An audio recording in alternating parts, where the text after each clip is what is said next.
In this video, we're going to get some practice with the dynamics tricks we just learned in the last video.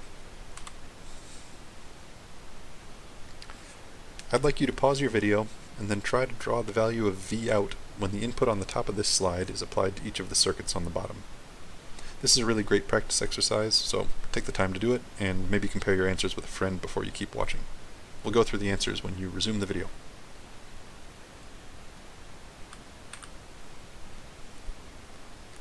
The transfer function for this high-pass filter can be calculated from an impedance divider, and the initial and final value theorems give us values of V0 and 0 respectively. Pattern matching gives us a time constant of RC. That suggests that our step response will rise to a value of V0 right at the start of the response, and then exponentially decay back down to 0. The falling edge will cause the opposite effect, where we fall to negative V0 and then decay back to 0 at V out. We could get to the same answer with initial and final value circuits. The initial circuit has V out shorted to V in, so you'd see the full input step at first on the V out node. The final circuit has an open circuit between V out and V in, so V out will be pulled to ground by the resistor R. The time constant is RC because the Thevenin resistance seen by the cap is R.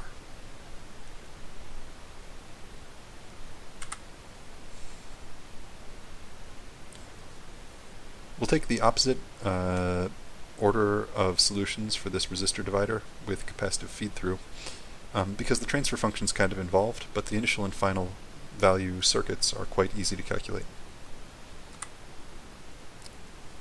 The initial value circuit shows the input shorted to the output like the high-pass filter, so we'll expect an initial value of V0. The final value circuit shows a voltage divider that sets the final value to a divided V0, so R2 over R1 plus R2 times V0.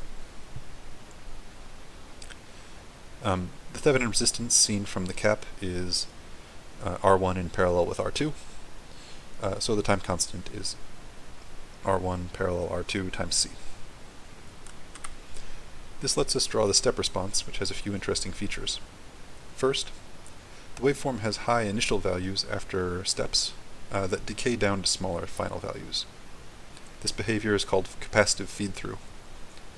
Feed-through happens whenever a capacitive and resistive path are in parallel, and it's also linked to having zeros in the numerator of your transfer function. So there are some deep links between Laplace math and circuit design that you can infer from that relationship, and keep an eye out for them later in the course. The second interesting thing about this graph is that the falling edge of this wave has a negative voltage for a little while. On our falling edge, our initial value from the negative step is minus V0, and that's added to the final value from our rising edge, which is the divided V0, R1 over R1 plus R2 times V0. That means that we must have a negative value at the start of the response of our falling edge, and that will decay back down to 0. So the reminder there is don't forget that your initial value has to be added to the result of the wave that precedes it. Finally, I reverse engineered the transfer function from the results of my initial and final value circuits. I knew the DC coefficient had to be a voltage divider, and I knew that the time constant had to be R1 parallel R2 CS plus 1 CS, R1 parallel R2 C, and I knew the denominator had to be of the form tau s plus 1. After I filled those details in, the only thing that was left was putting in the numerator of the dynamics, and I picked one such that the initial value would be equal to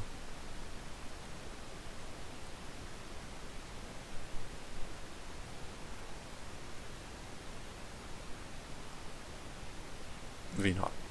Or, excuse me, and I picked one such that the final value would be equal to R2 over R1 plus R2 times V0.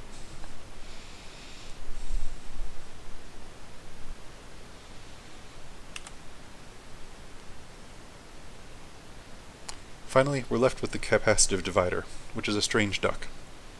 It's easy enough to calculate its transfer function, which doesn't have s in it. That means the transfer function is claiming to have the same behavior for all input frequencies if we were to apply a sinusoid. Drawing initial and final value circuits doesn't help much. The initial value circuit is the same as the circuit we started with. The capacitors won't short each other out, so we need to keep both of them. And the final value circuit just reveals that Vout isn't connected to any DC signals. That means we have an unknown DC value at the output. These facts point at the behavior of the ideal capacitive divider, which is that it will faithfully represent a divided version of the input signal at the output, just like an ideal resistor divider. However, if there's a DC value at the output of a capacitive divider, then it'll just stay there forever, because there's no resistor to discharge the output. And that's weird! However, even though this seems weird, the behavior is real. So if you ever run into a capacitor divider, you'll observe that it can transmit very sharp edges without rounding their corners. And so it often has an even faster bandwidth than a resistor divider. And that's because small parasitic capacitances are really common, so the output of resistor dividers tend to be parasitically loaded even if you don't mean them to.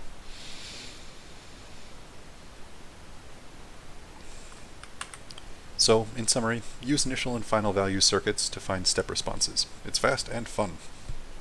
Capacitive feed-through comes from parallel resistive and capacitive paths to an output, and ideal capacitive dividers have infinite bandwidth and will hold a DC value forever.